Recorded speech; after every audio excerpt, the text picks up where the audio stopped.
Hello and welcome to the podcast. My name is Dean and today I'll be your host and I am joined with Mike. Hello there.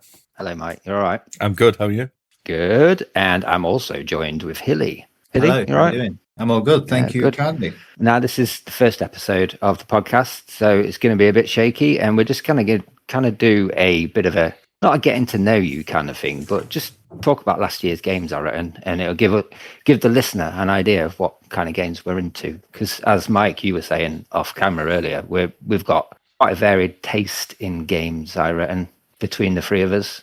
You guys are a little bit more retro based than I am. I've got with the times rather than I got left well behind. I did. Yeah, definitely. I mean, I'm not saying like one is more valuable than the other, because obviously we all started on the old systems. We're all roughly around about the same age. We're all in our 40s anyway, aren't we? So, yeah. But I do kind of prefer moving on with like newer games as opposed to like replaying stuff that I've played before. But yeah, I mean, to be honest, I got left behind. I got priced out of the market really with AAA gaming.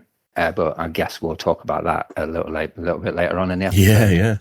Yeah. Just to give a bit of context to the listener, Mike, I've known you for nearly 10 years now, internet-based, which is bizarre because it doesn't seem like that long. We used to podcast together and stuff back in the day.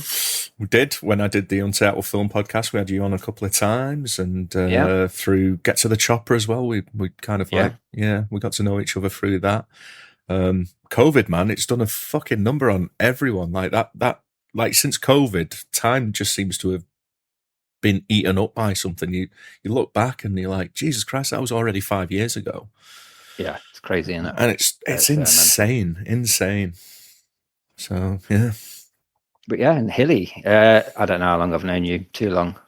That's how long. Too long. Teenage sweethearts, shall we say? I would hazard a guess it's probably about 26, 27 years now. I could work it out. So I know the exact day when Craig came round with Street Fighter 2 saying he just lost 100 matches in a row to some guy called Hilly with a mohawk. And I need to train him up. So, yeah. So you guys actually met through gaming? Yeah, in effect, we were both sort of in the alternative scene where we like to rock music and stuff. And my pal woke me up at 10 in the morning on a Saturday, and I was hungover. And he'd come running in with a Super Nintendo and told me a legend about this lad who beat him 100 times in a row, and he's got to practice all day. And we still haven't beat that lad at Street Fighter. So. Not properly, anyway. Not properly. We'll see. But yeah, that's just a small how we know each other. But I've been listening to a lot of podcasts lately, and apparently the year 2025 tip top for games. Apparently. It's been a good couple of years, to be honest. Like, there was some really good games out the year prior as well, and 2025, I wasn't expecting it to be as good as what it was after coming off a strong year in 2024. But like, I got swept up in the whole Claire Obscure thing. I didn't see that being anywhere near as fun as what I ended off having with it. That was a great game, and that came out. And I knew nothing about it until like 2 weeks before it actually released. I saw it when it dropped on Game Pass.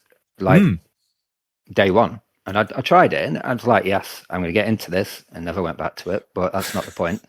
It kind of, it's one I've got on my list. I've just not got around to it yet. I hear it's very good.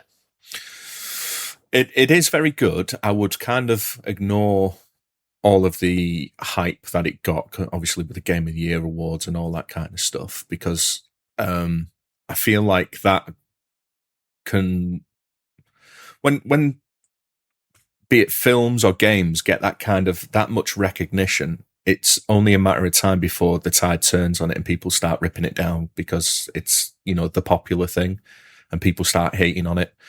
I played it when it came out. I bought it on the PC rather than the go through Game Pass, because I heard the story about how it was, ex Ubisoft employees breaking away from the big corporation and making something that they wanted to make, and heard it was an indie, even though it is and it isn't.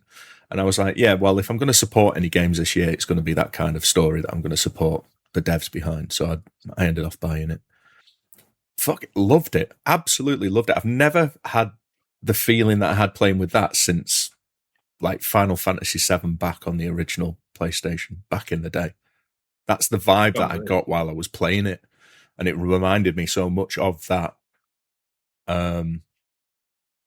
It is turn-based, isn't it? Like JRPG, traditional JRPG turn-based. Yeah, but it's got quick time events in there as well, which I know will probably, piss a few people off, because they are telegraphed, but they're not telegraphed with like a big button that flashes up on screen where you have to press it. You have to learn the rhythms of the attacks of the enemies, and hit the button in time with the rhythm. And sometimes the music actually plays a big role in that as well.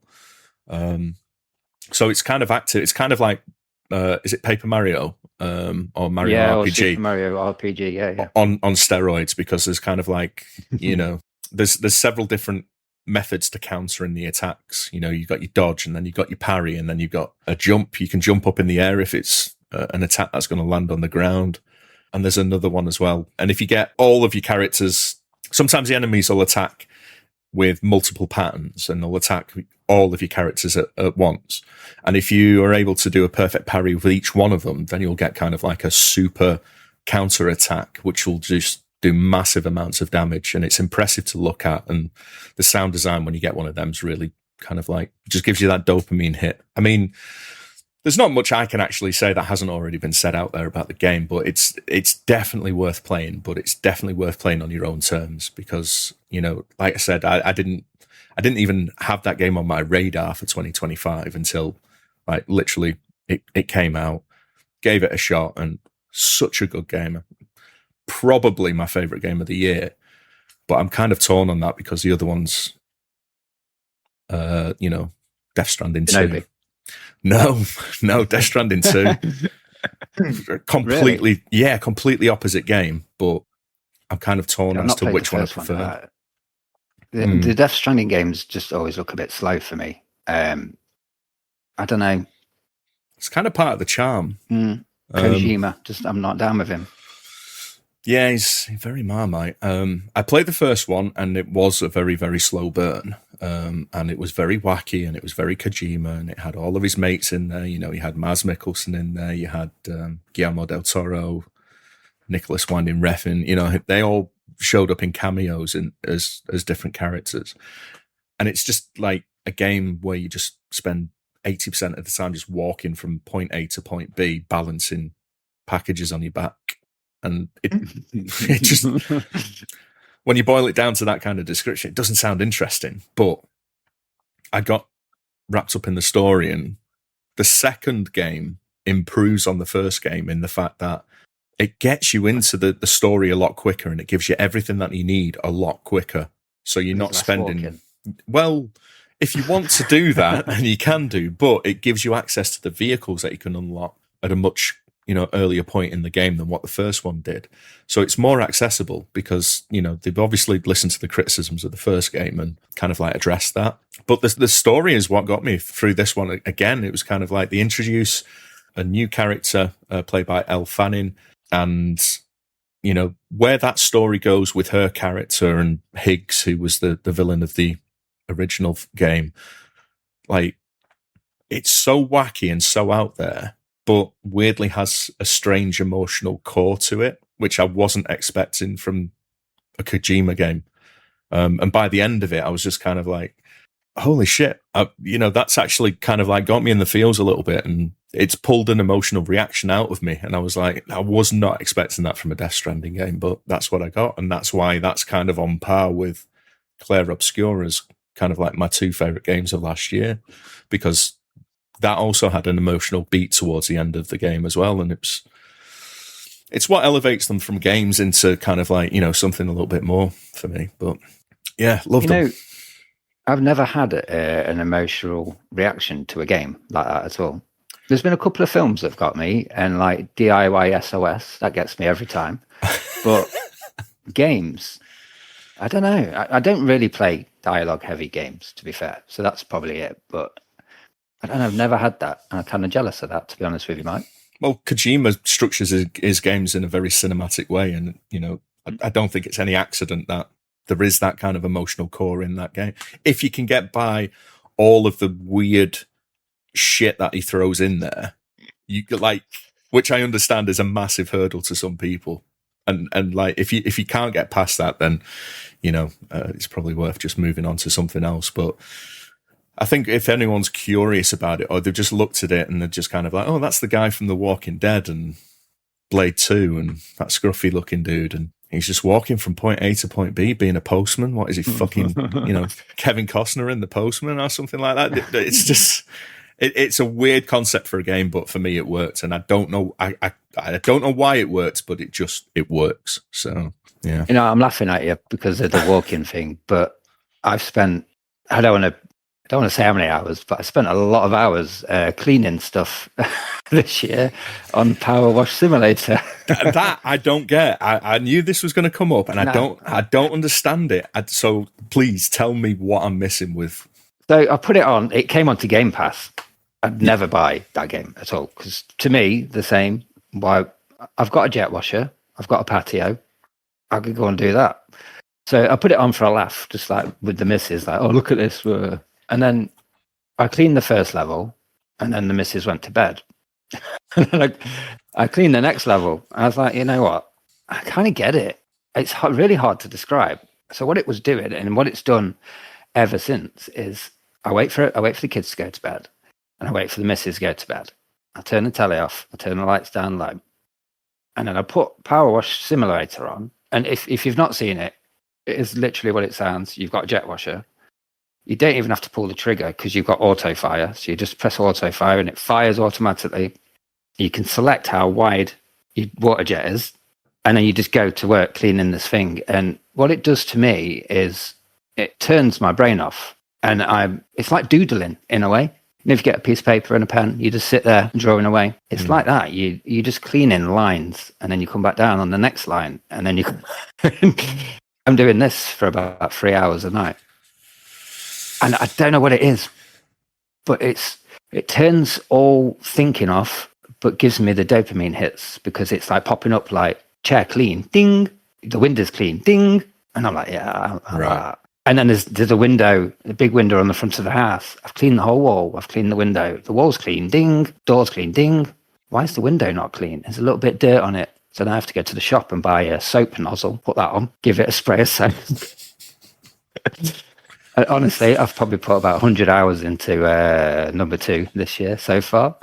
Yeah, I can't get enough of it. A mate of mine's into those kind of sims as well, and they're just kind of like, this guy, he hasn't got a job, but he will sit there and he'll put like 13, 14 hours a day into one of these kind of like working sims. And I'm just like, bro, you can go and get a fucking job and do this, for a living rather than sitting in front of a screen and pretending to do it and not get paid. I get what you're saying about, the kind of like the ding, and it's doing the Call of Duty thing. It's constantly popping up with something. Yeah. Right. Okay. I play games for escapism. Same as like watching movies. I watch that for escapism. I don't want to, escape by fucking pretending. I know what you're saying. Yeah. But for me, the escape is, I don't know, almost like I don't have to think about it. I get it. I get it. It's just, it's not for me. It's not the way I'm wired. Yeah. Like a fidget toy in a way. Yeah. If that makes sense. I played a little bit the first one, but I didn't bother with the second one because I literally, I'm like, what the fuck am I doing? I got that moment of realization when I'd done like 5 levels and, I was looking around these flagstones and trying to find a little piece of dirt that I'd missed. And I was just kind of like, what the fuck am I doing? No, I'm not doing this anymore. Uninstalled it, never went back to it. Now, you see, Mike, on this one, you don't have to hunt because you can, what do they call it in RPGs, open world games? You can put a little marker to tell you where you need to go and clean. Right. Okay. Like a mission marker kind of thing. Yeah. Yes, it's so good. Really good. It makes me feel good. I'm glad you enjoy it. Possibly one of my games of the year, Really? Holy shit. Yeah. Wow. I'm loving it. Hilly, have you played anything this year? Since we're already talking about games of the year, I know you don't necessarily play the latest games, but what you've been playing that you could possibly put up for your favorite game of 2025? Could be an old game. The best game I've written. The best game I've played this year. I've played quite a few. So I started playing loads of old games. So I've been through periods of my life where I play games like intensely, and then I just don't play anything. So it's pretty good now. I'm older because I've just got this amazing backlog of games. Like, for example, I've never played Metal Gear Solid, and all of a sudden I've got every single Metal Gear Solid game which I plan to play this year. And I'm really excited about it. Did you pick up the Delta, the remake of 3? I have picked it up, yes, and I can assure you it was legal. Okay. Yo ho ho, and a bottle of rum and all that. So I've got a friend who's really into Metal Gear Solid, and he's really excited to kind of live vicariously through my first playthrough. I haven't actually started it properly. I was just testing it out about a month ago, and I put on the PlayStation 1 original. And what I noticed about it was that when I was going back to the PlayStation 1 aesthetic on the graphics, something about them is really timeless, even though they're dated technically, and some games almost look unplayable.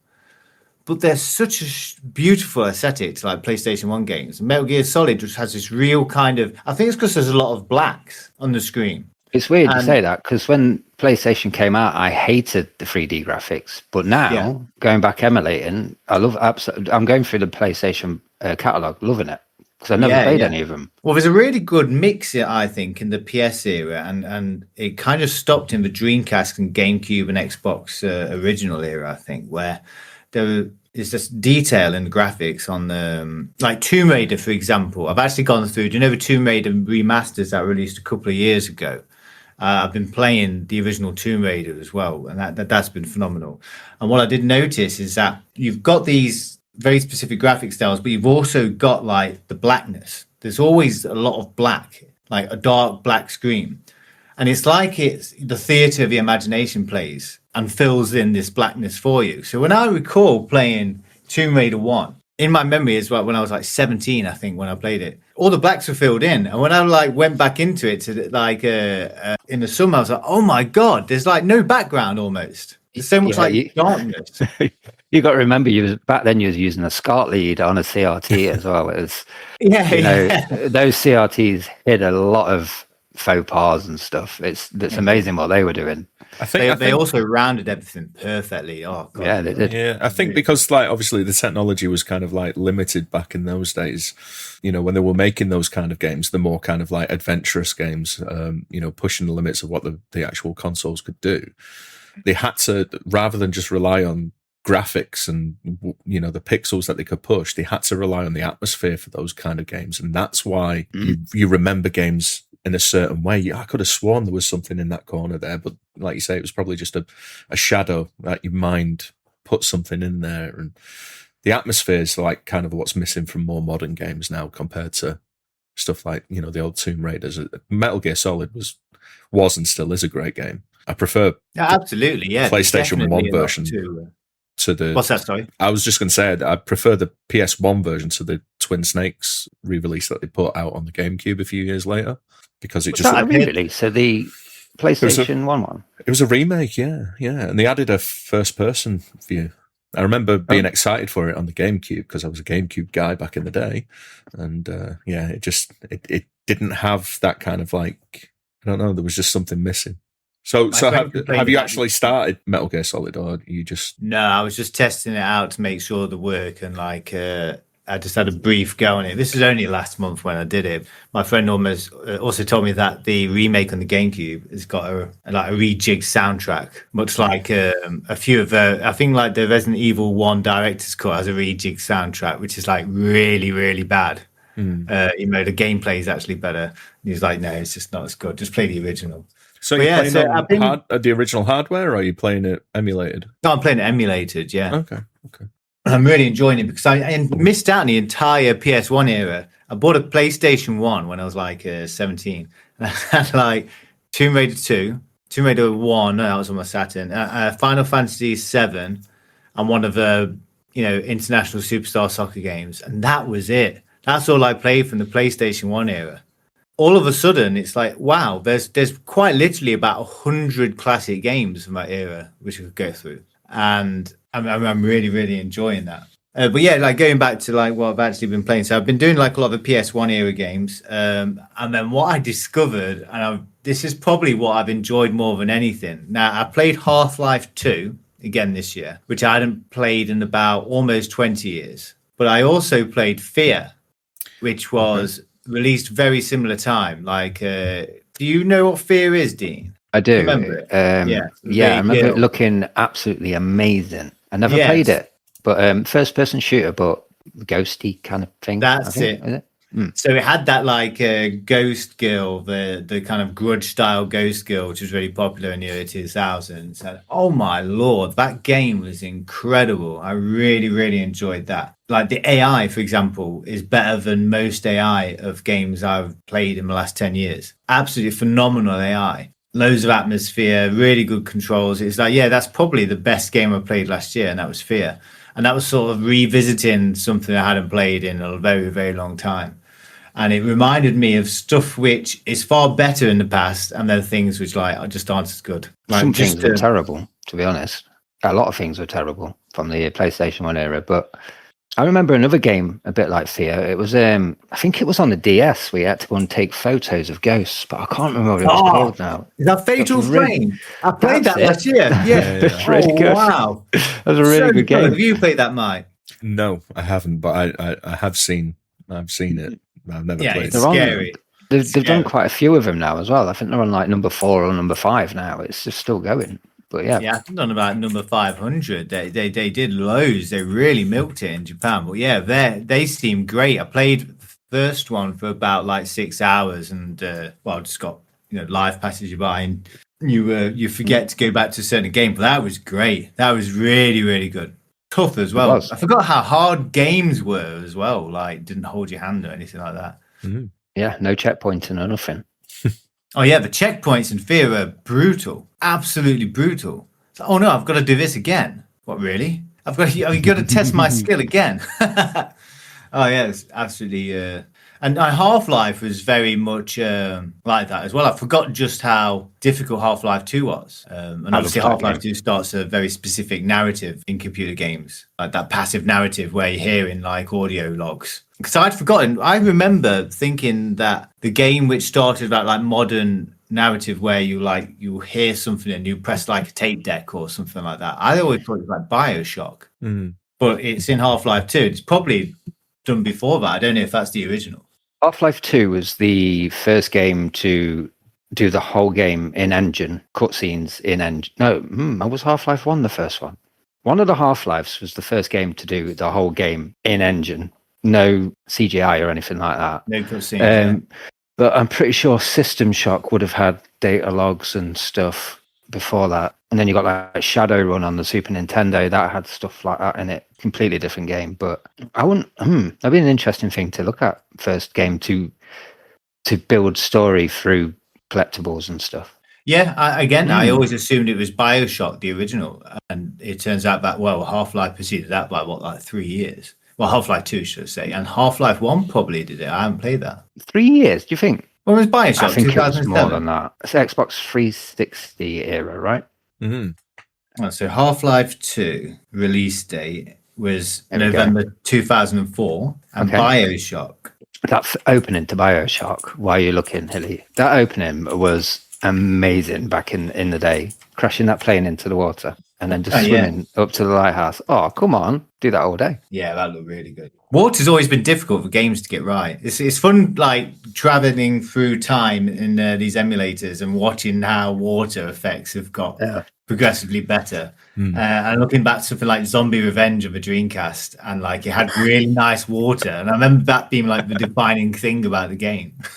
Mario 64, the ripple effect. Yeah, the way that was actually really good considering the time. Yeah, BioShock was August 2007, so 3 years after. Wow, okay, progression.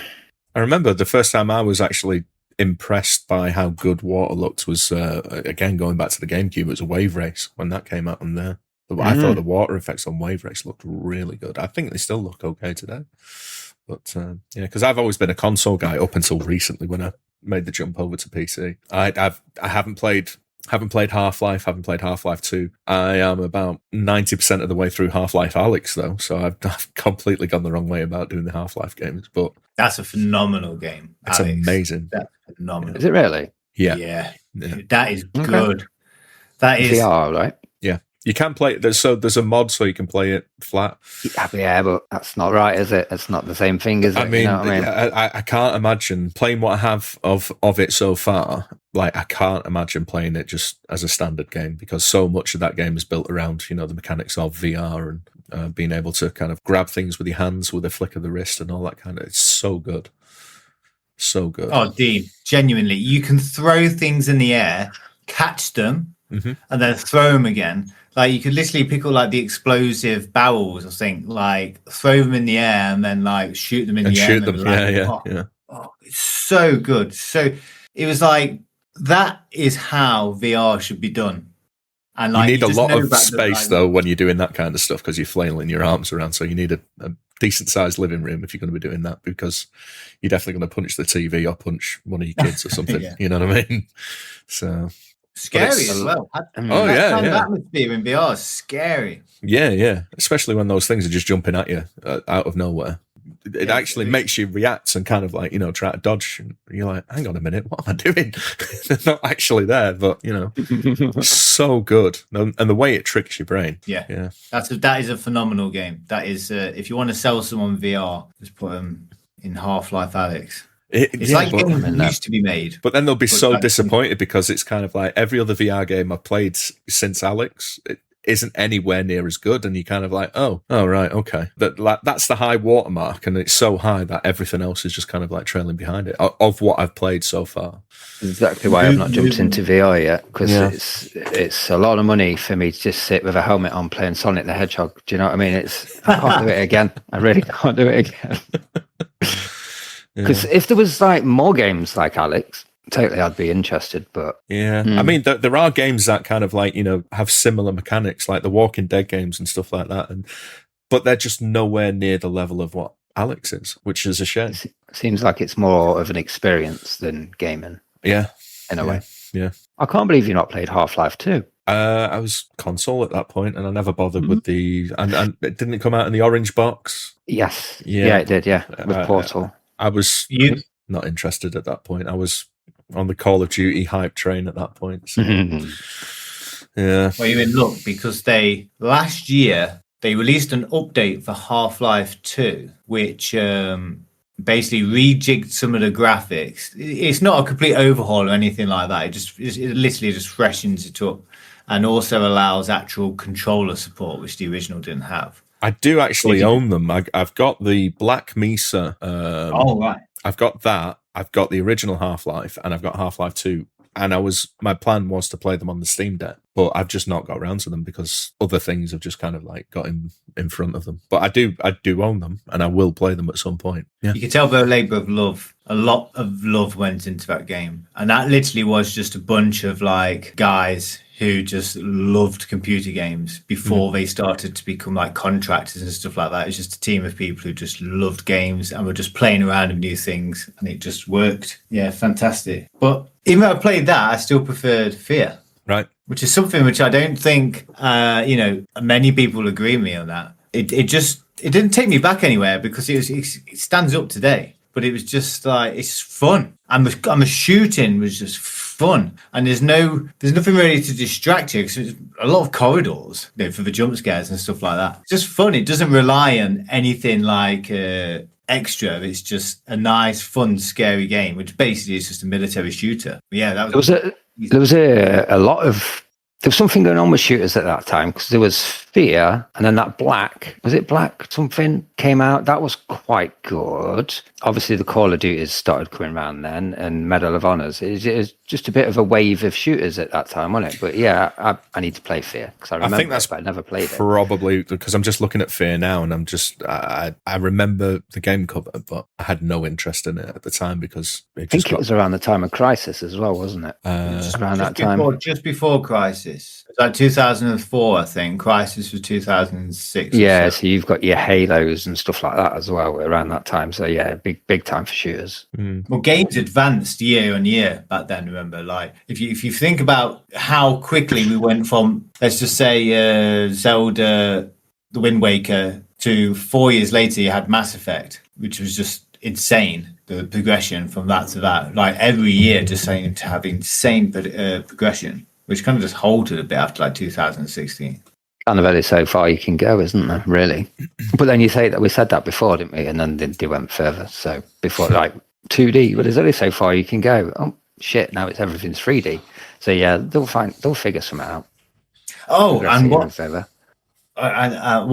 would come a close second is I'd never played the original Assassin's Creed games. I don't know if you guys ever touched them. No. But Assassin's Creed 2 is unreal. It's so good.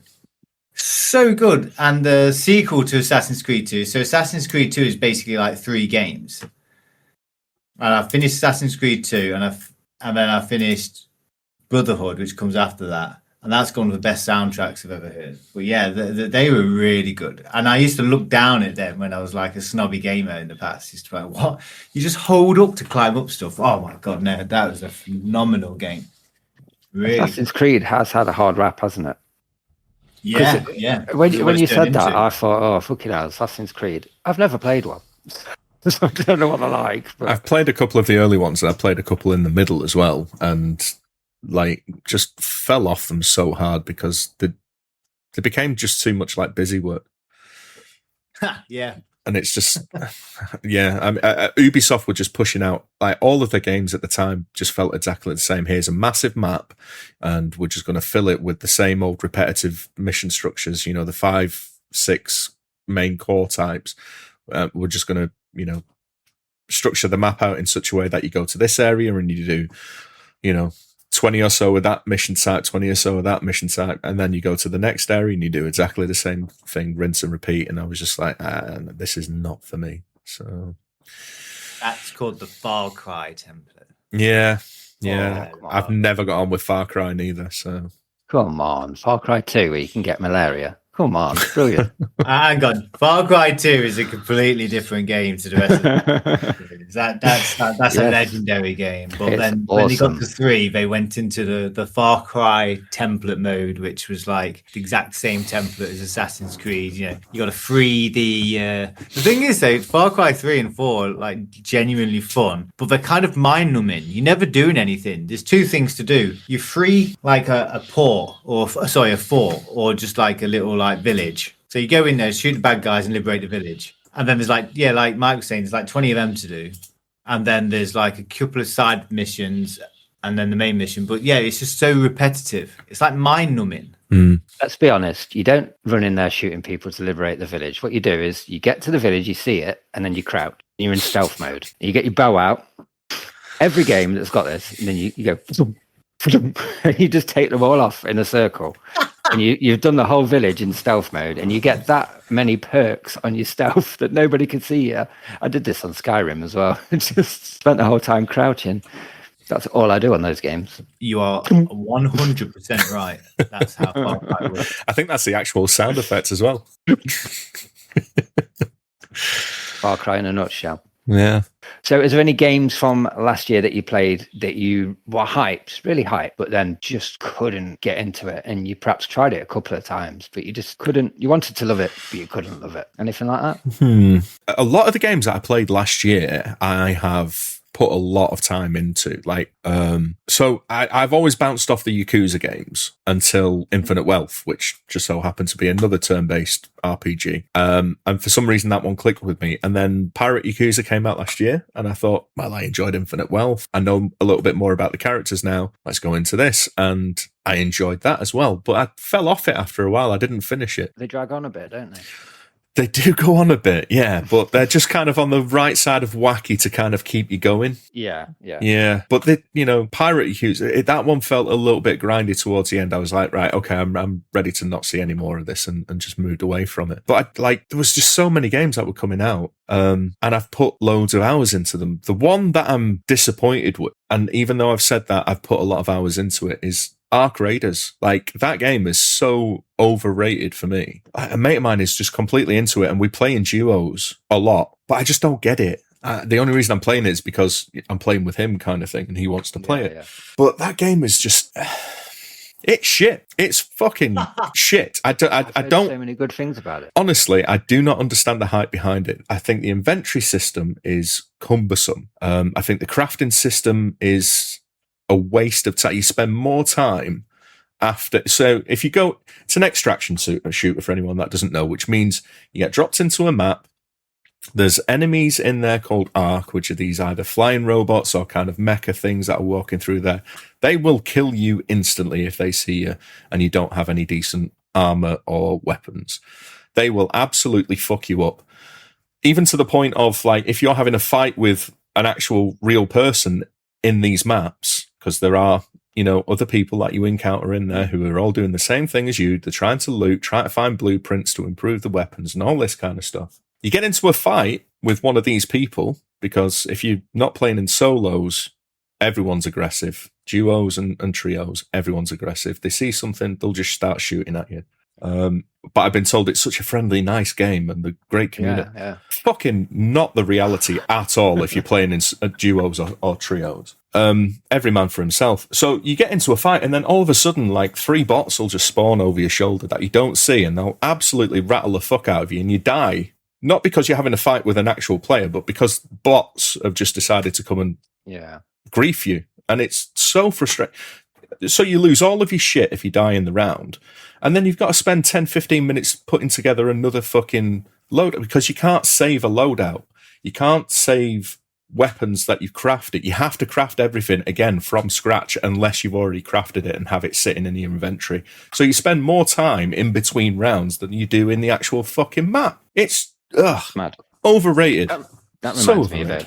Going through a thing with my daughter at the minute. She's got an iPad and she's playing these games like dress up stuff, but she's not actually playing the games. She's chasing the X on an advert, get rid of the advert to play the game, but she's chasing the advert more than she's playing the game. It sounds very similar to what you've just gone through there, Mike, and it's so infuriating. She's like, I'm playing dress up Barbie or whatever it is. Yeah. No, you're not. You're watching one of them fake game adverts, trying to guess where the X is and giving someone some money somewhere, and you're not actually playing the fucking game. Yeah. She don't listen to me. I mean, I guess, like, balanced criticism, it does feel good if you're the guy that's actually getting the kill and you're managing to get out and extract a load of good loot. That does feel good.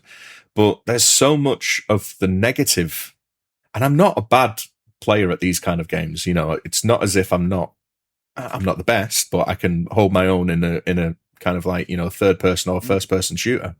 It's not that. It's just the game is just so brutally kind of, like, difficult that, and it wastes your time. That's the thing that I find most frustrating about it. It wastes your time. And I don't think it deserves all of the praise that it's getting.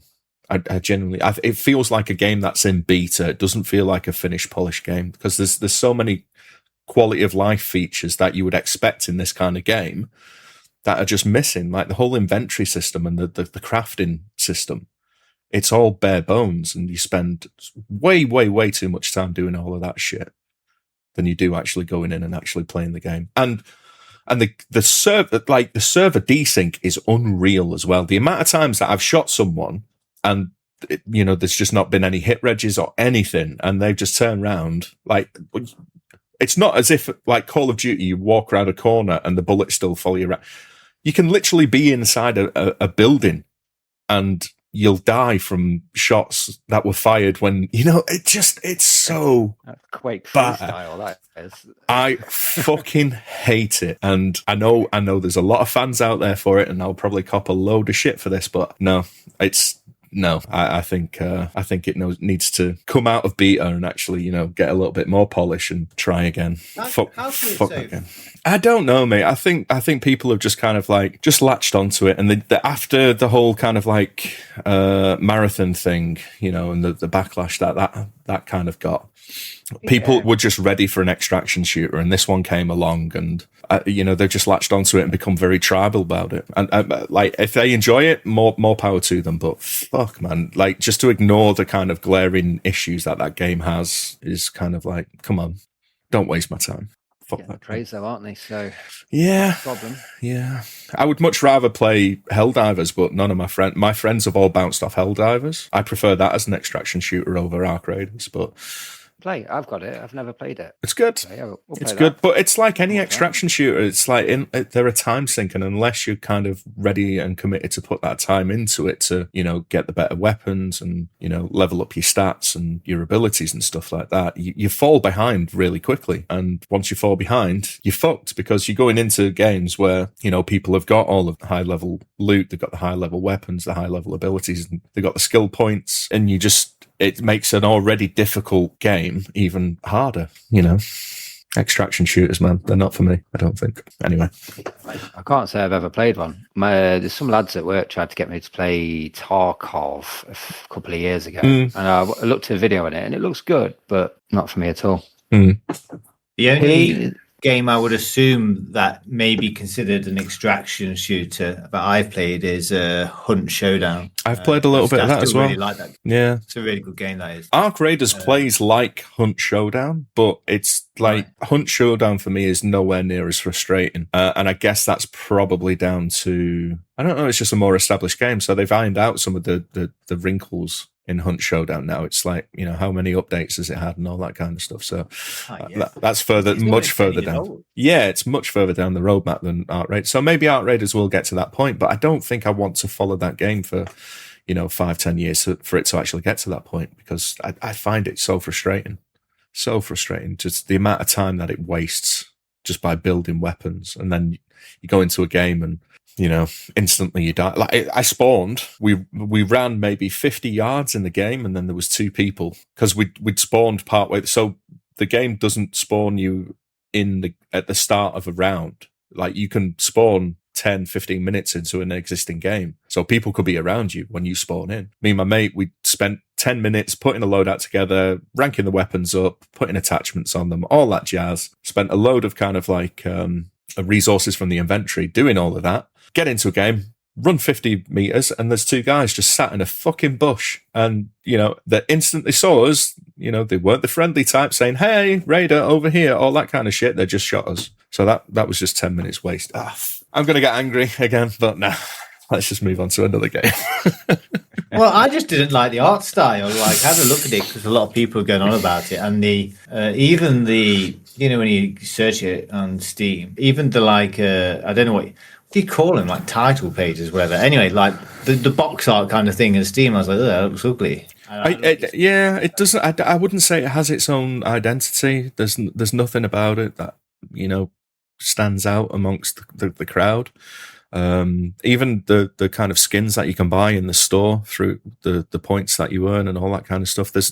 They're all very kind of meh, whatever. There's nothing kind of like interesting in there. It's all. I mean, if I didn't know any better, I would say it might be AI generated. It probably isn't. I don't know enough about. I'm not going to level that criticism at them, but yeah, it's just. It's difficult to see people in there as well. It's not just the art style; it's the actual, the visual style of the games. Like, it's very misty. There's a lot of kind of like sun glare and all this kind of stuff. Actually, seeing people and tracking people is so difficult. And I think it's one of those games where if you turn all of the textures and the asset resolution all the way down to low, like PUBG back in the day, if someone was like crouched in the bushes, if you turned all of your graphics settings down low, that bush doesn't exist anymore, and there's just a guy crouching there. He thinks he's in a bush, but you can see him clear as day. I think there's a little bit of that going on in this as well. And we died to a couple of cheaters last night in a few different games, and that seems to be a bit of an issue as well. I have a lot of problems with that game at the moment.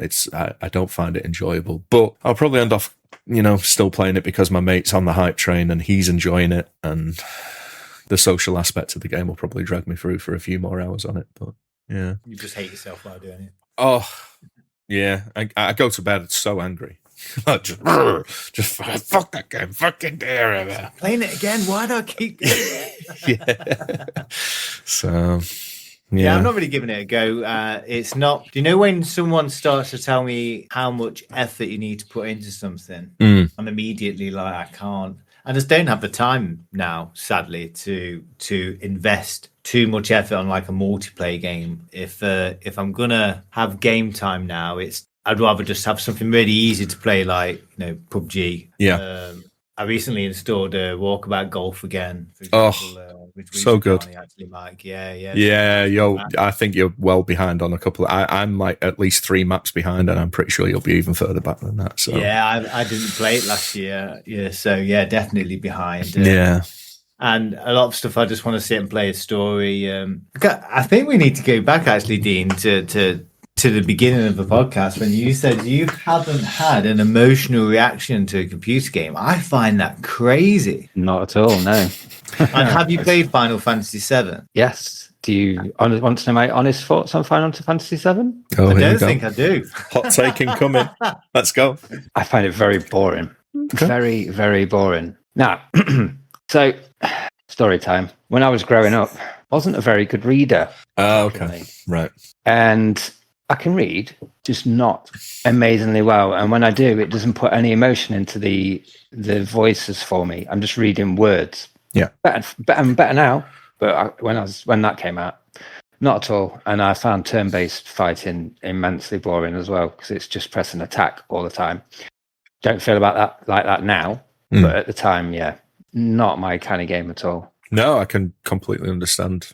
Just for context for the listeners, I wouldn't call myself a Twitch gamer. I'm an arcade gamer. I like to repeat the same thing, the same 10 seconds over and over again. That's my kind of game, and Final Fantasy VII very much isn't that. Yeah, I'm a little bit of the opposite. So I've kind of broken away from the old first-person shooters, because obviously Call of Duty's just taken a nosedive. Battlefield 6 has been okay this year, but what I found this year and the year before is like, there's been a lot of single player games where I can get my teeth into it and actually enjoy a story. So I'm not one for visual novel games. I bounced off hard on Citizen Sleeper. Those aren't my kind of things. However, if you bring that kind of format of gameplay into something that I can watch, fuck it. Dispatch, great game. Not much of a game in there, like the game mechanics, but I can sit back and I can watch it, and then I can make the odd decision here and there, which impacts the story. Really enjoyed my time with Dispatch. That was a great game last year. You didn't like it, I can tell by your face. Come on. No, I never played it, to be honest. Oh, really? No, my mate, who I have a couple of drinks with every now and again, he was trying to get me to play it, and I just never played it or looked into it, but I've heard it's very good. But again, is it Telltale style game? Yeah. I think it's by the guys who, came away from Telltale when that studio went under. Enjoyed Walking Dead and the first Life is Strange. I actually enjoyed them when I sat down and played them. And did you play Wolf Among Us as well? No, I didn't. But I played a scary one, but I can't remember what it's called now. Bit like your traditional horror film where it's teenagers in a cabin and they get taken out one by one. Oh, what was that called? That was PS4, I think. Right. Dawn something? Oh, God. Until Dawn? Yes. Oh. That was brilliant. That was really good. Yeah, I haven't played any of those. So good. Maybe I am into those kind of games. Dark anthology games, aren't they? When you say that, because I'm in the background installing House of Ashes, which was made by the team who did Until Dawn. Very similar game. Okay. Dark Pictures anthology. That's it. Yeah. So if you enjoyed Until Dawn, there's all sorts of similar games by the same team in the same vein, and they are very good. I bought it Until Dawn. My missus was going out one night on Halloween with her workmates, and I thought, you know what? I'm going to buy a scary game. It was either Resident Evil 7 at the time, maybe, and Until Dawn. And I went for Until Dawn because not a big Resident Evil guy. It's too scary. And I really enjoyed it. It was like an old slasher movie, like horror movie kind of thing. Really good. It's funny as well. That was a well-made and well-written game. That is really good. So was Life is Strange. It's very good. Very cheesy, but good. That's not, no. So are you telling me you never got an emotional attachment to Rio in Shenmue? Oh, that day. No, come on. He was never moved by his monologues. What I was impressed by his ability to just drop his misses when he needed to go. He got this bird pining after him the whole time, meeting him and stuff. And then when he finds out he needs to go to, is it Tokyo or Osaka or wherever he needs to go, it's just like, she's like, oh, I love you, Rio. And he goes, oh, I need to go to the other city. Bye. And just walks off. Like, dude. He's cold. He's cold-blooded. Yeah, he didn't care. She's so fawning over him, and he's just like, yeah, I'm not interested. Yeah. Not only does he say he's like pretty not interested, he also like intimates that he might be gay. And rubs that into her face as well. Yeah. Brilliant. I need to go and find some sailors. Yeah. Do you know where, hey, that's nice, but do you know where sailors hang out? I need to find some sailors. Now, there's only a few games which have really hooked me in emotionally, but, you know, games are a really good medium for doing that. I think when, you know, especially in the early 2000s, I started to realise, wow, games are going somewhere in regards to storytelling. And they really are starting to verge into, like, the term art. Maybe I need to play some of these story games. Maybe that could be part of this. You can suggest some games to play and I'll come and tell you what I think about them. Because honestly, when Street Fighter 4 came out, 2009, I played that for probably about 10 years. Didn't play any other games. So I've got a back catalogue to get through. Just a few. I'll make it easy for you, mate. If you're gonna start on single player games, Stellar Blade, because you can at least enjoy the visuals while you're watching that. That came out on PC. Yeah. I didn't play it on PlayStation when it came out because I was like, I'll wait for PC. And it came out because you wanted the high graphical fidelity. I mean, I you know, if you've got a 5090, then you know the jiggle physics are going to be top tier, aren't they? So I haven't. That's the problem. Well, I'm sure you can use your imagination. 1650. I mean, it'll play, so it'll be fine. It'll be fine. But I enjoyed that. And what else did I play earlier in the year? I'm not really a Dark Soulsy kind of guy until Elden Ring, but I played that Kazan, The Last Berserker. That was really good this year as well. Berserker. Yeah, I heard of that one. So it's like it's a Souls-like, but it's like cel-shaded graphics. Looks amazing, and combat was really good in it as well. Like some of the best combat I've played in a Souls-like. Bearing in mind that the only Souls-like I've played is Demon Souls, Bloodborne, Elden Ring, and a little bit of that Lies of P a few years back. Yeah. So I'm not really well versed, but like I've really enjoyed my time with that as well. So I don't think any of us are Souls people. I don't think. I can't imagine you playing a Souls game, Hilly. Really? No, I didn't get it. I did try Dark Souls, and so when I first put when did I get it? There was a really bad PC conversion, which like ran it something really like 25 frames per second. It was invariably fixed, eventually fixed, sorry. But I remember trying it and just not enjoying it and thinking, oh, this is going over my head. I don't get it. And then it wasn't fixed. It was fixed by the community who released a 60 frame mod. FromSoft were just like, here's your game. Fine. Same as Bloodborne. I just saw Digital Foundry put a video out about the emulated version of that hitting 60 frames a second now. So apparently it's nice and stable. One of the things that made me, want to buy a PlayStation 4, apart from, I can't remember. Yeah, I remember seeing Bloodborne and thinking, that looks amazing. Now, I had no idea it was a Dark Souls game.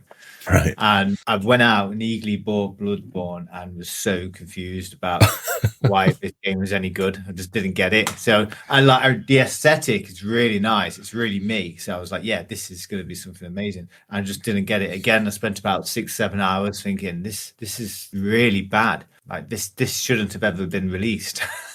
People are absolutely love them. And I love hard games. I just don't get it. The initial thing you get when you're playing these kind of games and you disrespect them is that, oh yeah, get good, or you just suck at computer games. And then I'm like, you don't even know how good I am at Street Fighter. I like hard games.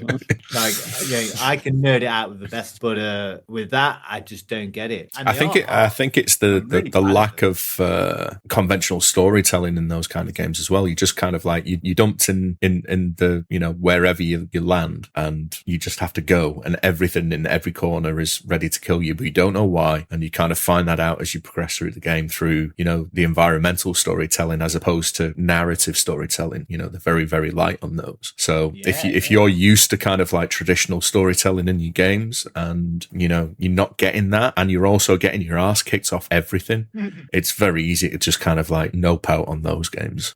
But what I didn't like about them was I like the combat, I like the difficulty, and Dark Souls 1 is the one I played, and I went from a campfire, beat a few dudes here, which was hard, beat a few dudes here around the corner, beat a few dudes up the steps, and then there was a big guy with a shield or something who killed me. Then I had to do the whole thing again. And then he killed me again. And then I just kept repeating the same sequence over and over. And I just like, I'm done. It's beat me. I believe those earlier games were pretty difficult with the checkpointing aspects of it. And the more recent games like Black Myth and Last Berserker was actually quite, you know, user friendly when it came to the checkpointing. There did usually a save point close to where you died. So you didn't have to spend 10 minutes running, you know, through all the enemies that you've just killed, losing all of your health potions and stuff like that. You were pretty much. It goes back to what you were saying earlier, Mike. It's respecting your time. Like personally, I know it's different for you guys. I've got 2 kids and a missus, and I dedicate all my time when they're awake to them, and then I play when they're asleep because that's my free time. So I only get a couple of hours a night, and I don't want to be repeating the same thing over and over again unless it is cleaning a swing set around the back of the metro station. Have you got to the point where you're actually playing any games with the kids? We're getting there. My oldest is 6 going on 7. She's well into a Minecraft, but I'm not allowed to play with her because I ruin her stuff. Right. And she got Animal Crossing for Christmas and Mario Odyssey. I can't get her to go on Mario Odyssey yet, but Animal Crossing's going well. We're playing that together. Yeah, it's really good. I was going to suggest they might not be quite old enough for that yet, but like something else that I didn't expect taking up any time this year was, well, that's kind of a lie because last year me and my mate played through It Takes Two randomly. We just played because we wanted a co-op game. We were bored with Call of Duty at the time, and it was just kind of like, let's give it a go. It was on Game Pass. We played it. Fucking brilliant, even though it's a kid's game, technically. So when Split Fiction came out this year, we were kind of like, oh, well, we'll give it a go. Fucking brilliant. Like, so really good. Yeah, I know some people are sniffy and saying it's not as good as It Takes Two. I mean, we weren't there for the story. You know, the story's just kind of like it's easy to understand when taking into account who the game's aimed at. And if it's aimed primarily at kids, do you know what I mean? It's not aimed at 40-year-old men. So the story's not for us, but we were there for the gameplay and the variation in the gameplay. And like it's been said by numerous people, but the last hour and 20 minutes of that game, that final set piece, the stretch of that was incredible, like one of the best gaming experiences that me and my mate had ever had. Wow. Unreal for a kid's game. And I would love to see more of those. But that one might be a little bit too old for your kids. Have a look at It Takes Two. I will do, definitely, because I've heard of it. One of the lads on TCGS podcast. Yeah. Goes on about it, and I've heard it's very good. Yeah. Don't know if she's ready for that yet. Any challenge scares her away. She's scared of failure. One of them girls, you know what I mean? But yeah, obviously. Practice. I don't think that they're not built in a way where it punishes you for getting something wrong because you're instantly straight back into the action kind of thing.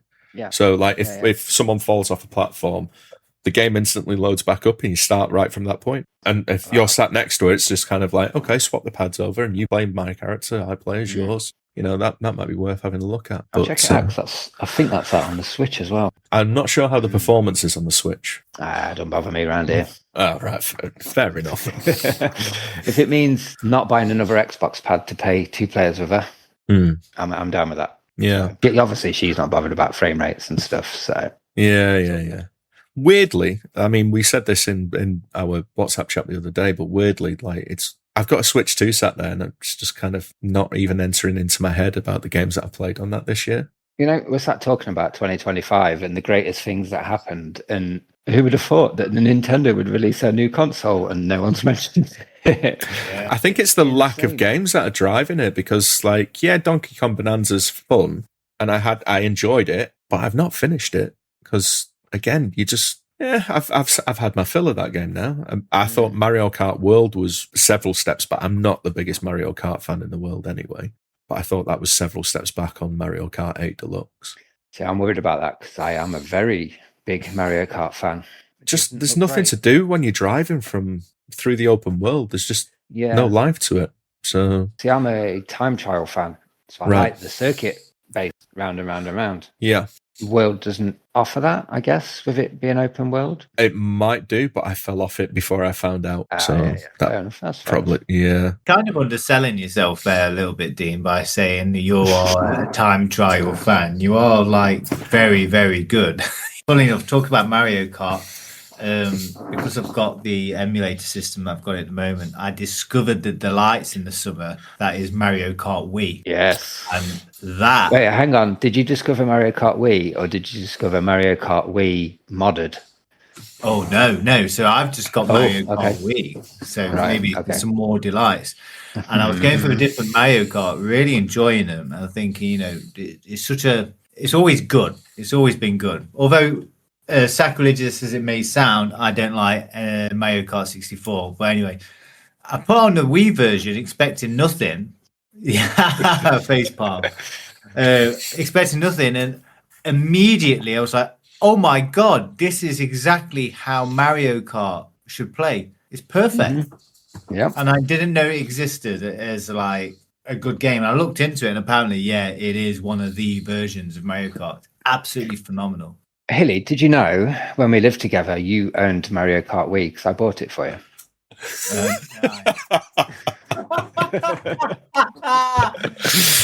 No, I didn't. No. Yeah, it's really good. I missed that. It only took me 18 years to then figure out how good it was. Someone traded it into Game Station. Yeah, probably. Yeah. Someone got £4 for that. Someone's using the disc as a coaster. Mario Kart Wii is the best Mario Kart game, right? And that's almost official if you ask the internet as well. And what they're doing now, probably I don't know if they're still doing it, but what they have done is somebody figured out, because the Wiis are so easy to mod, they can make their own circuits for it. So not only have they created every official Mario Kart circuit, and it's exactly the same as every official Mario Kart circuit, but there's also hundreds of other circuits you can download and play as well. And they're all done to like 5-star standard. Wow. Just look into that. It's amazing. And there's new, they've managed to do it so you can get more races on track or more laps, more tracks in the cups. Do you know what I mean? They've just boosted that. That game has been modded to an inch of its life. Definitely check that out because it's a phenomenal game. Can you only play that on Wii hardware then because of the motion controls? I don't know if you could do it down emulated on Dolphin, maybe. I'm not sure, but you can play it Wii hardware. Do you mean control-wise? Yeah, I'm just thinking because I never had a Wii. I skipped over the whole Wii generation. You can use the Wii remote on it, but the preferential way to play is with the classic controller, which is like a SNES pad with analog sticks on it. Basically. Oh, okay. So it's designed for that, but they had to use the waggle for the people who didn't have that. But had to use the waggle. You don't do that. Yeah, because I got the Galaxy 1 and 2 remasters for the Switch 2, and they've crammed the motion controls into. You can either use the Switch in gyro mode, or you can use the Joy-Cons, which are not as precise as the Wii Mote. Yes, because it doesn't have the tracking bar. So, yeah. But I play I bought the Switch to play handheld. I know some people hook it up to the TV, but for me, it's a handheld. Mate. Sorry, I don't mean to interrupt, but Mario Galaxy 2 got Yoshi in it. We have to point at stuff to fire at them. How does that work with that? You have to. Yeah. Well, playing in handheld mode, you have to use the gyro of the console. Oh, okay. It's cumbersome. I haven't played the second one yet. I'm been working my way. I wanted to play the first one before I played the second one. But yeah, when you're collecting the stars with the pointer on the screen, you have to kind of move it. So you're trying to look at the screen and manipulate Mario while you're also moving the. Right. Yeah, it's a little bit janky. It isn't kind of intuitive. Okay, so on Galaxy 2, the Yoshi thing, there's platforming sections where there's like these little red hanging balls. Okay. You'll know it from Metroidvanias where you grapple on. Well, Yoshi has a grapple with his tongue. Yeah, You have to point at it and fire when your pointer's over that. Right. So have fun with that with gyro controls, my friend. Fun. Look forward to that. I probably won't get around to it now. First level as well. So yeah. because I Great. found that because I was emulating it on my laptop using just an Xbox pad. Obviously, there's no way to do it with an Xbox pad. What about You with can the use a PlayStation mouse. controller? Because they've got gyros in it. I'm not sure. I've not got one. Oh, okay. I tried it on my Steam Deck as well. It was awful. Was it? It wasn't good. Yeah. I would imagine the Switch That's 2 is not much better. Yeah. I was that's disappointed me. It worked so well on the Switch. On the actual, the Wii. On the Wii itself, it worked brilliantly. I guess that's one of the concessions that you make by bringing those kind of games over to newer hardware that doesn't have those features. Yeah. So, yeah. They're so good. The games are so good. I I bought a Wii just to play them again because they're so good. Yeah. I don't know. I can appreciate them, but I don't fall in love with them, if that makes sense. I appreciate the craft that goes into what they do with them, but I don't know. Now I'm very interested to know why you think you don't fall in love with them. Me and Dean had this conversation donkeys years ago. I remember telling him that I bounce off Japanese games pretty hard. That's what it is. Yeah. I don't know what it is. Like the whole kind of like Eastern sensibilities just kind of doesn't hook me. That's why I bounced off the Yakuza games previously. And the first one that I managed to actually get into was Infinite Wealth when that came out a couple of years back. Capcom games as well. Like I bounce off those fucking things so hard. They always tend to put some kind of mechanic in there that just puts me off the game. I remember struggling with the whole timed aspects of Dead Rising back on the 360. It just Yeah. I was just kind of like, ugh. Yeah, and they seem to do that in pretty much most of the games. There's always something in there that just kind of like bugs me in a way that throws me off the game. But they don't give a fuck about that because at that point I've already paid the money. I bought the game, so who gives a shit? But then I learned my lesson and just stopped buying the games. And Capcom's my favourite developer. God damn you. sorry, mate. I'm trying to think of a Capcom game that I've enjoyed recently. Monster Hunter. I'm not interested in those. Too grindy. Isn't the last one buggy as shit as well? I've not played the latest one. Is that Wilds is supposed to be like really kind of like buggy and really a step back as well from Worlds was the previous one. Was it? Yeah, that's the one I'm currently playing. I've started it. And I tried when it came out on the Xbox on Game Pass. I tried, and I was just like, this is impenetrable unless you know what you're doing. Yeah. I think the onboarding on that was not very friendly to new players such as myself. So yeah, Capcom. I'm not even interested in the Resident Evil games anymore. They're not what I enjoyed them back on the PlayStation games with the old tank controls, but when they just became like from 7 onwards, where they just seem to become this very railroaded script, this is the order of events and you'd have very little agency over the story. It's just a series of events that you kind of like trigger by walking in a certain direction. For me. Yeah. I remember back in the day, my mate Craig, he found a Blockbuster card. So he thought it'd be a good idea to go to the furthest Blockbuster we could afford to get a taxi to and rent out Resident Evil 2, and with the mind of keeping it because it's not our card. And we got there and the bloke behind the counter was like, can't find it, I'll go in the back and I'll try and find it for you. And they were keeping us there for ages, and I was like, there's something going on here, Craig. I'm just going to go and stand outside. We're only like 12 years old or something at the time. And then as I walked out the door, about 4 cop cars like pulled up outside and all piled in. And we got arrested for trying to steal Resident Evil 2. Yeah, we got taken back to our parents and they told our parents what we'd done. For one copy of Resident Evil 2. Oh, wow. Resident Evil 2. That was when it was released. So, God, when was that? 97, 98 or something like that? Wow. Something like that, yeah. We got a taxi. That's the most shocking thing out of that. We could have paid for the game. Yeah, but you'd have to have returned it then as well. Well, we could have bought the game for the price of the taxi, to be honest, mate. Fucking hell. But yeah, that's my Resident Evil story. That's a good one. Them. That's a good one. Every game you've brought up so far, I've not enjoyed it. I feel like a bit of a game Grinch at the moment. The game I have enjoyed this year, I know Mike's played it, I don't think Hilly has, is Shinobi, the re-release by Sega. That game, I thought, was okay at the start. Thought, yeah, this is all right. Played through it, not all of it. Got halfway through and thought, it's all right. And I left it and I went and did some more power washing. And then I watched a video on YouTube about it, and I thought, I'll turn that back on, and then it just clicked. Yeah. Oh man, I love that game so much.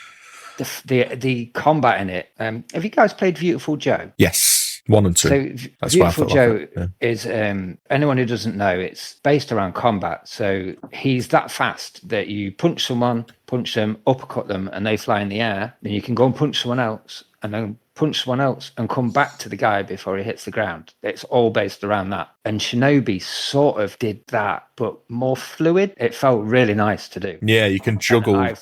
You can juggle the enemies in perfect wording. Yeah, combos. Yeah, there's combos and juggling in a side-scrolling Shinobi game. It's but at the same time, weird. Every enemy had a meter over their head, and when that meter built up, it gave you a special power that would instant kill them. Yes. So you could have 10 enemies on screen. If you got each one of them up to that meter level, then you can do an insta-kill. So you're like juggling people left, right, and center, bodies flying everywhere. You're doing all this Shinobi stuff. And then all of a sudden, press them 2 trigger buttons and the screen goes black. And it's like proper Shinobi. Oh, mate. And it feels so good when you hit one of those as well. It does feel good. Yeah. It does feel amazing. It can be tricky. Like if you get one guy, because they, some of the characters will spawn in at different times, but you'll have one of them up on the bar ready to go, and then you'll get another one up on that, and then someone else will come from behind you, and you, oh shit, I'll have to leave them alone now. I'll have to start dodging their attacks while I'm working on this guy. So then it becomes about time management then, and it's just like the layers that game's got is just insane. It's phenomenal. Yeah, it's phenomenal, and it all worked. None of it was glitchy or buggy. The platforming was a bit shit, but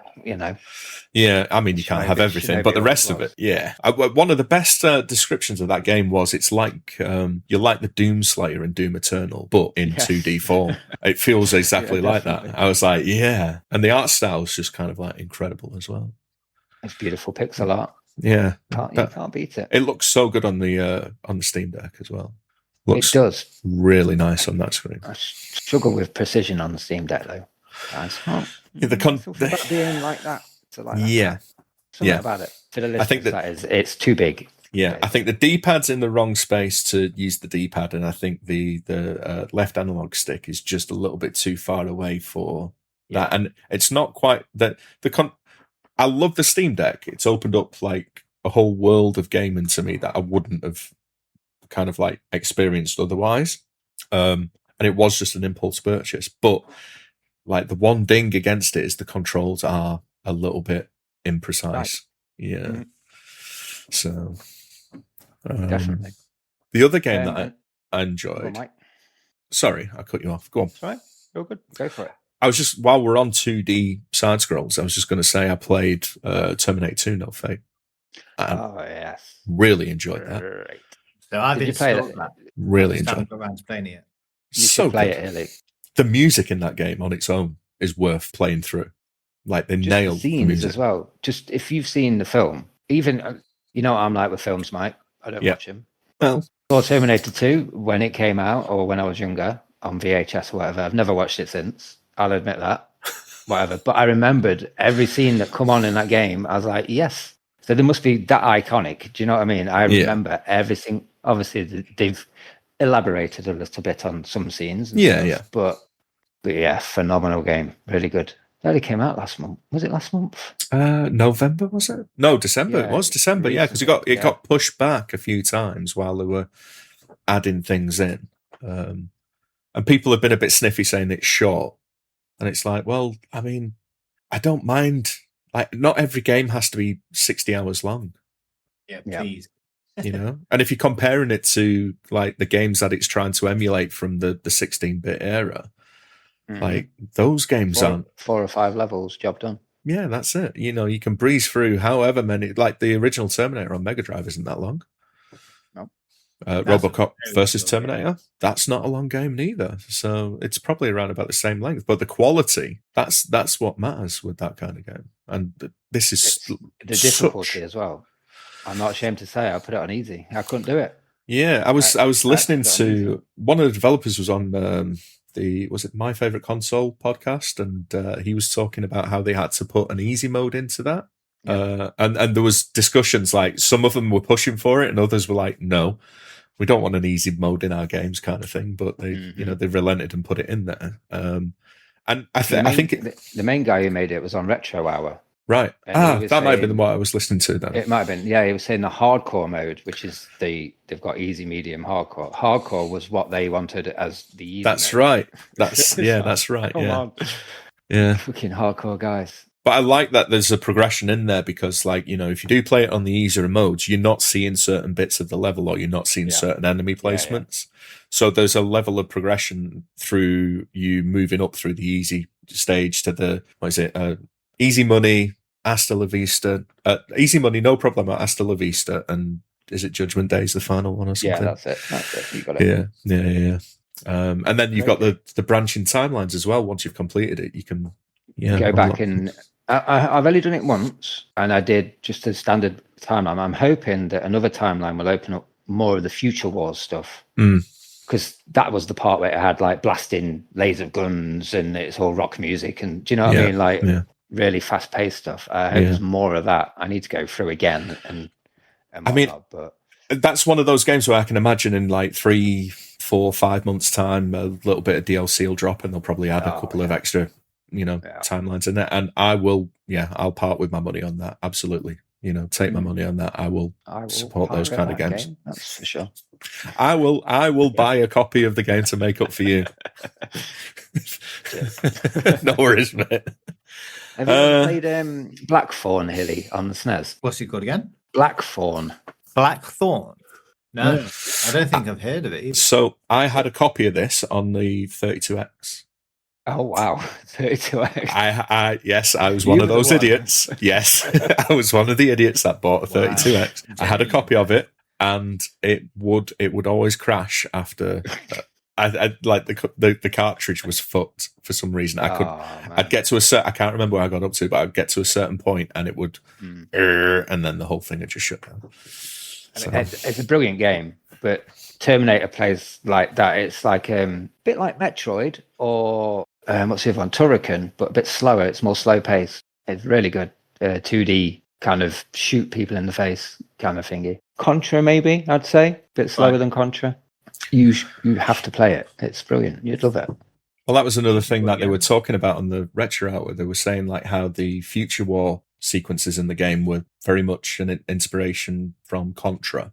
And then they had like the beat 'em up stages, like, with the Terminator in the bar and stuff. They played a little bit differently. And then the Sarah Connor was more of a run and stop before you start shooting. Whereas, a stealthy kind of thing, wasn't it? Yeah, so there was a bit more variety in the gameplay than what you were actually expecting out of that. But yeah, so good.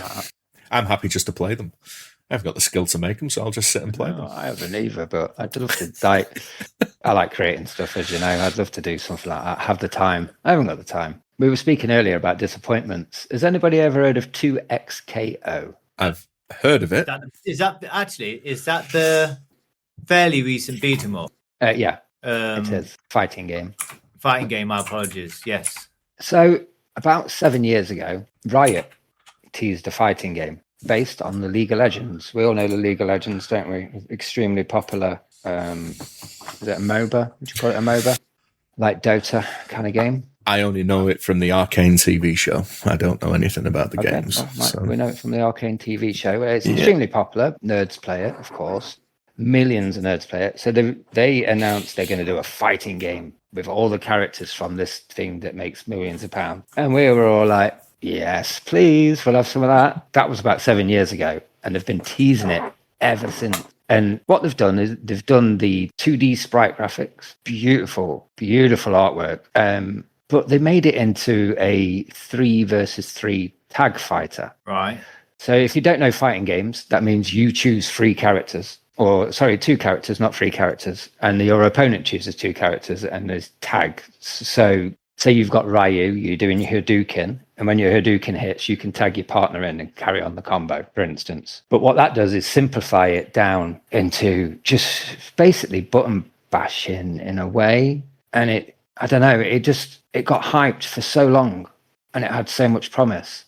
And then it came out in beta on the PC. and it's stayed in beta. It's still not actually got an official release yet. And it's just like there's only 8 characters, even though it's a tag game. And there's quite clear top characters. So everybody's choosing the same 2 characters all the time. And it's just like all they're doing is the button system is 4 buttons, low, medium, high, tag. And people are just going low, medium, high, tag, low, medium, high, tag. And it's like, there's no depth to it at all. It's so disappointing. I know I'm not a pro level. I know obviously the pros are going to be a lot better, but I don't know how to put the words to it. I'm just really disappointed in it. It's like totally me, but it ain't great. It ain't no Guilty Gear or anything like that. So disappointed. Riot had it in their hands. They got the fighting game community excited and dropped the ball when they didn't need to. All the announcement of it and all the excitement, and it just sucks, does it? It doesn't suck. I enjoy playing it, but I don't know. I don't know how to pinpoint it. Like with Street Fighter 6, that's the same. It's just a bit lackluster. Tekken 8 was the same. It looks great, plays great, but there's just no substance to them anymore. It does look incredible. What, Tekken 8? No, the 2XKO. Yeah. Oh, it's beautiful. The graphics are beautiful. Don't get me wrong, and it is fun to play. But it seems to be a bit of personality gone from fighting games. In case you didn't know, listening, I'm big into my fighting games, but a lot of expression's gone from them. There's no even character outfits are becoming few and far between. Boring. Whereas like Tekken, yeah, boring. They're boring. So I had this. So I didn't play Mortal Kombat 1 when it came out, and I picked that up in April when it was like, I don't know, $5 on CD keys or whatever. And I was like, why do all the character models look so bland? And not only that, ugly. Like Mortal Kombat used to be all about, tits, bikinis, and blood. You know what I mean? Like for the character models, and like they was so nerfed to the point. Like, is this a go woke, go broke kind of moment for Mortal Kombat? I think it's a go woke, go broke for the whole fighting game. Well, well, that's what I was just going to ask. Is that do you think that's kind of like bleeding into those, like by trying to appeal to a more broader kind of base and be a little bit safer with the character designs and models and stuff? I think that's definitely the case in Street Fighter 6. That's a very synthetic looking game, and the character design is, in my opinion, very sterile. When you look at the charm of Street Fighter 4, and let's be honest here as well, a lot of people, including myself, were not in any way happy with Street Fighter 4's aesthetic and graphic style when it first came out. But when you actually saw it in action, this looks really nice, and then you put in the kind of paintbrush effects in it as well. And actually, there was a lot of charm in Street Fighter 4 for what is it? 3.5, 2.5. Is it 2.5? 2.5. It's a very charming looking game. And then released Street Fighter 5 in 2016, and like that was so awful graphically compared to Street Fighter 4. And all of the, even if the costumes in Street Fighter 4 were kind of like homages to the community and funny, where in 5 they were just like, it was just a pure cash grab, and it's continued obviously into Street Fighter 6. It just doesn't look nice. There's something missing about that game in regards to its looks and aesthetic. The cash grab's an interesting point with Street Fighter 6 because it sort of has continued, but it hasn't. So they split Street Fighter 6 into 2. They have how I play it. I click on play ranked or play casual games and go online and play. Or there's something called the Battle Hub where you have an avatar. All the monetary stuff is in this avatar. So all the costumes are for your pre-match avatar. You can't get a costume for Chun-Li, but you can get a costume for the dude who's hanging around to play as Chun-Li. Right, okay. So all the money's over that side that no one in the fighting game community is interested in. They're all interested in this part that they're giving nothing to at all. All the new characters that come out are the best character, because why would they release a character that's not the best? So then that character rules the roost for a few months until the next one comes, and they're destroying it, man. Oh, people aren't willing to take too many risks at the minute because there's increased costs and increased investments, and they're trying to just like creativity is being stifled in a lot of products like that. I know there's always going to be creativity in gaming, especially in indie scene, and people are always going to take risks. But in stuff like that, it's definitely definitely playing ball. And Mike's right. Do you know the the original Mortal Kombat games, 1, 2, and 3, every single character just pops out that screen. They're so beautiful. Even looking at them today, they're so iconic. I mean, no one's ever going to forget how good Sub-Zero looks in the first Mortal Kombat. And he had a slight deviation, and by the time he got to like Ultimate Mortal Kombat 3. But he just looks so good, and it popped out of the screen. I haven't actually seen the latest Mortal Kombat, so I'm going to look that up as soon as we get off this, just to see what you're talking about. Like that would be a massive shame. It's not just that the outfits are kind of like covering up, and I'm not, it's not Larry or Leechy or anything like that to say that, but yeah, like all of the female characters are all covered up. They're all wearing armor as opposed to like the cleavage bikinis that they all had in the previous games, but. They are all so ugly as well. Like the facial models on the new Mortal Kombat 1 characters are just ugly. They all and they all look very interesting, very similar, like weirdly similar. Like none of them have any defining characteristics about them. And do they all look like the one of the female programmers by any chance? I mean, probably. I haven't gone into that, but this is the issue. When they start pushing agendas and stuff like that into typically. Like, Mortal Kombat's always been a boys' game. And yeah, girls play it. I'm sure lots of girls get into it and enjoy it. But, going back to Mortal Monday and all that kind of shit, it was a boys' game. Do you know what I mean? Mm-hmm. You know what I would add on to that, Mike? Sorry. I think Mortal Kombat, you're actually right to be annoyed about that. Because if you think about what the essence is of Mortal Kombat versus something like Tekken or Street Fighter, Mortal Kombat is a very kind of high adrenaline, fast-paced, like sexy game. You're meant to be kind of like titillated while playing Mortal Kombat. That's why the gore is there. Yeah, absolutely. Yeah. It's an adrenaline rush. It's meant to have like muscular men and attractive women. It's the game version of the movies that were coming out at the time, the Jean-Claude Van Damme Bloodsport.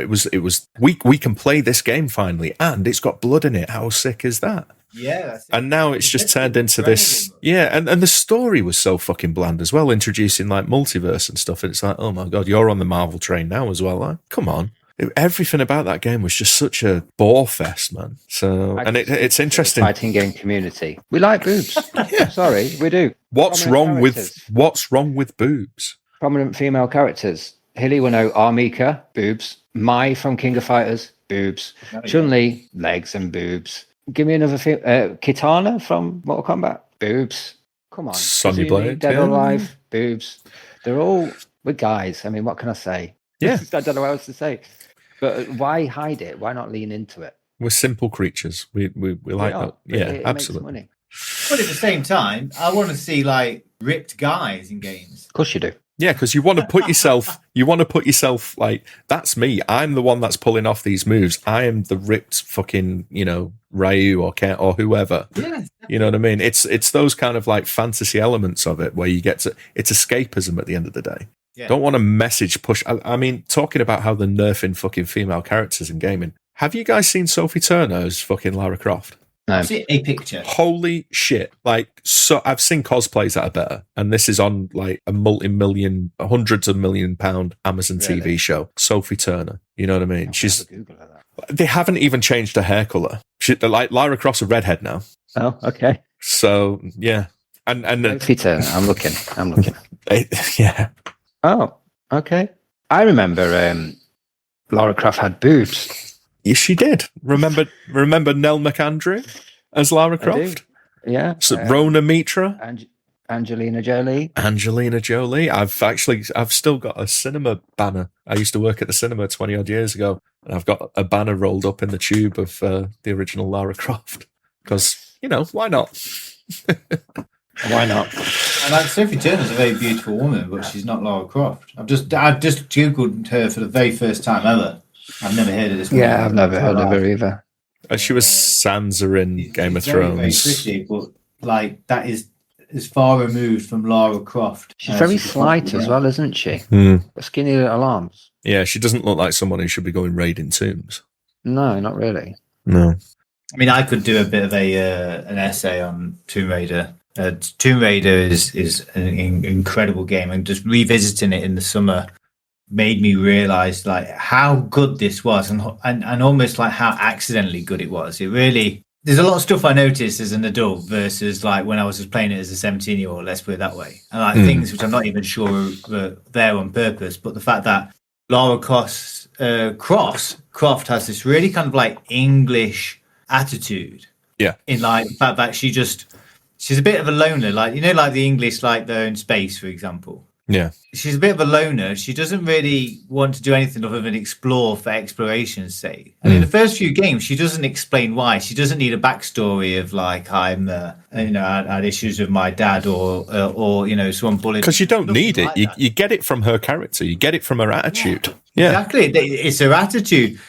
The attitude in those first 3 games is expressed so well, and yet she barely says anything. It's just she just wants to explore, and it kind of like reminds you of like, you know, why the English have always just like take us to the seas. We've always liked exploring for whatever reason. It's just there, and yeah, there's loads of things about Tomb Raider just really good. Lara Croft has an essence, and this new lady does not have that essence. Before we risk derailing this podcast and making us all look like male chauvinist pigs here, like far from it. Like what the last game that I'm going to bring up on this podcast is Ghost of Yotai. Female protagonist, female lead through that film. Perfect 8 out of 10 game. I've put almost 50 hours into it and I'm still not close to finishing it. I fucking loved this game because it looks amazing. You've got a female protagonist in there who's got a clear motivation. And yeah, it's a simple revenge plot, but the way it unfolds is actually really well told. She's actually quite an interesting character. She's not a Mary Sue. She is a strong female character, not at the expense of males, but on the same level as the men around her. And that's what has been driving me mad about kind of like movies and games in the last 5 to 8 years. Like when they've been pushing these agendas of like strong female characters, it's always been at the expense of making men look as fucking useless and worthless as possible. Now, when I was growing up, yeah, at the expense of men. But when I was growing up, the strong female characters, specifically like Sarah Connor in Terminator 2, she was a strong character surrounded by strong males. Ellen Ripley, she imposed her will on a group of Marines, not fucking chumps like, you know, Chris Hemsworth in Ghostbusters who can't even fucking, do you know what I mean? Just making men look dumb for the sake of making women look better. These were, they were all on the level of the people around them, and they still rose above them, not despite them, but because of them. And that's what I want to see in my games. I don't want to see these fucking, you know, limp-wristed fucking Mary Sues who can do everything without any training or any adversity. They're just able to, it's all gifted to them, and they're all the most powerful one in the room, even though they've had no training or whatever. It's a whole different rant, and I don't want to get onto it, but I just want to make the point that we're not, I mean, you can come and try and cancel us. I don't give a fuck anyway. It's one of those. It's like, yeah, the world's gone mad with soft shit like that. And I think that's partly why we're in the kind of like the landscape of gaming that we're in at the moment. I think it's going back towards the middle now, to be honest with you, Mike. I hope so. I hope so. You should be able to say something tongue-in-cheek, like, oh, I like boobs, I like characters with boobs. It's quite clearly what I was saying earlier. I'm not saying that all women just should be boobs. So, you know, the world's gone mad when you can't say something like that, hasn't it? Really? Yeah, for fear of offending someone that you're never going to meet, ever. Yeah. And yeah, I wouldn't agree about that. Mortal Kombat just needs loads of really fit girls in it. It's as simple as that. Yeah, and ripped dudes, and the odd mutant here and there, and blood. In fact, they should just strip Mortal Kombat down to like just a camera mode. There's not even any fighting anymore. It's just like a camera mode. Well, it's funny you should say that, because I'm doing some research on Dead or Alive at the moment and the rise and fall. And so they had a spot for the new Dead or Alive 6 in Japan Evo 2019. Now, Evo is like the main fighting game tournament, like World Cup of fighting games. And their promise was, we forgot about extreme volleyball. We forgot about jiggle physics or all that. All that's gone now. We're Dead or Alive. We're back to the triangle fighting system. Grabs beat strikes, strikes beat jumps, jumps beat grabs kind of thing. Perfect fighting game. And how they displayed this on screen was showing their new camera mode, where a big burly man, like proper big wrestling man, power slams this tiny little girl in a lycra suit. And when he lands, his face is in her crotch. And they pause it there and spend 10 minutes circling the camera around that, showing the realism. And then the two girls on stage who have got low-cut tops on are there going, there's no more jiggle physics in this anymore. Like, guys, come on, seriously. And the whole feed got cut and everything. Evo kicked them off. They don't make fighting games anymore, Team Ninja, but... I mean, there's obviously misogyny in games. There's obviously a market for boobs and arse in games because Stellar Blade sold ridiculous numbers on PC when that came out and on PS5, and it would be a fair criticism. It's superficial fluff and it's just goonish shit. But there's a solid game underneath it. There is actually a solid game underneath it. It looks incredible. The character models are obviously, what they are. They look amazing for what they are. Their combat system is actually really robust. Like it plays like a platinum game.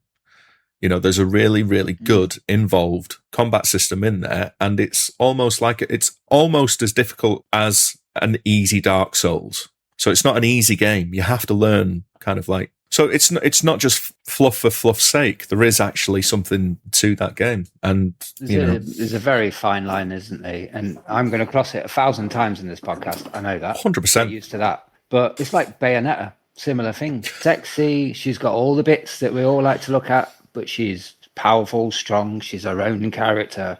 She's, like you said, she's not putting men down. No, she's kicking their asses. Yeah. I hadn't played any Bayonettas until I grabbed... When I got the Switch 2, I was like, well, perfect. I'll pick them up and start playing on that. And insane games. Yeah, oh yeah. Bonkers games. And it goes against what I was saying about me bouncing off these Japanese sensibilities. Yeah. But this is one that's actually, I can get behind because it's just done right. It's just a simple action game with ludicrous kind of like set pieces in there. It looks beautiful as well. It still looks great, yeah. I do know when I was a kid and I saw like Double Dragon or like the artwork for Grisor, for example. These are just like muscular, like Arnold Schwarzenegger kind of man. Like Conan the Barbarian, Rastan Sargo and Barbarian. Wolf, yeah, Barbarian. Wolf. I wanted to see these ripped men, like, because that's the hero. And it's also about realism. It's like... Bloodsport. Imagine if John Candy played the part of John Claude Van Damme, or just like, or Tom Poe, that guy from Jurassic Park, Ned, who tries to steal all the things. Imagine if he was playing the. Oh, it wasn't Ned. It was Dennis. Is it Dennis Neary? I can't remember. Yeah. But if we just had someone like him playing the part of Frank Duck in Duke, in like Bloodsport, it would just be ridiculous. So there is a reason you want to see like well-built, athletic, strong men in games and media as well. Yeah, so you can pretend to beat them in situations that you're never going to be in. Like in your head, you're still an 8-year-old boy pretending like, you're running around in your back garden playing fucking, I don't know, army or something, Yeah, exactly. Or running around with a stick pretending it's fucking Conan's sword. Yeah, you want to be them or lust after them, don't you? Yeah, absolutely. Yeah, exactly. So it's like there's the heroic thing of being like a strong man, and then there's the beautiful thing of being like the woman. So yeah, I've never ever seen a problem with that. But then again, that's kind of it's like, why should we be bothered? Like I'm not made to feel insecure because of a character in a computer game. Yeah, and look at the double standards with all of these like female Twitch streamers now. Which ones are the most popular ones? Which ones earn the most amount of money? It's not the conventionally unattractive ones. I'll tell you that for free. It's the ones that are all actually quite attractive, look good in cosplay, got a face full of makeup on all the time, and probably about 10 filters as well. They're the ones that earn loads of money off men, and women probably as well. But it's not the fucking fat heifers. So you guys don't sign up to anyone's OnlyFans, right? Do you? I mean, if you've got one going, I'll have a look. Oh, me, yeah. I mean, I'll sign up to you for free, Mike. It's fun bit because it's something that doesn't interest me at all. The OnlyFans thing or the Patreon thing. I don't get it. You know what I mean? There's no woman that I can feel is special enough to earn $5 a month from me because she's got boobs. No, I don't mean it like that. I mean because she's got a pair of tits that she's showing to me. Do you know what I mean? Like, I mean, if I want to see a pair of tits on the internet, I don't have to pay for it. Let's be real. I think that's the thing. Yeah. Yeah. So, but I think they kind of they try to build relationships with their audience, don't they, and make them feel special. They make a lot of money. And I think I'm not sure where it's from. Yeah, I think lonely men who've been kind of like pushed down by all this shit made to feel bad because they shouldn't think a certain way or like a certain thing, and I think that does make certain people into incels is the term I believe now, and I think that's almost a bigger problem, for the male community as it is for the beauty standards, the impossible beauty standards that females are held to in, glamour magazines. Like, do you know what I'm driving at there? Yeah, like smash hits. But it's the same kind of thing, just in reverse, I guess. Well, I mean, if there's any lonely females out there, chuck me a $5, I'll show you my tits. I would in a second. If someone pays me money, it's all out. I got hacked once, and the guy sent me an email saying, "Well, I've got video footage of you wanking off from your webcam. I'm going to sell it if you don't send me so much money." I was like, "Dude, sell it. Make some money. Yeah. I don't give a shit. I really don't care.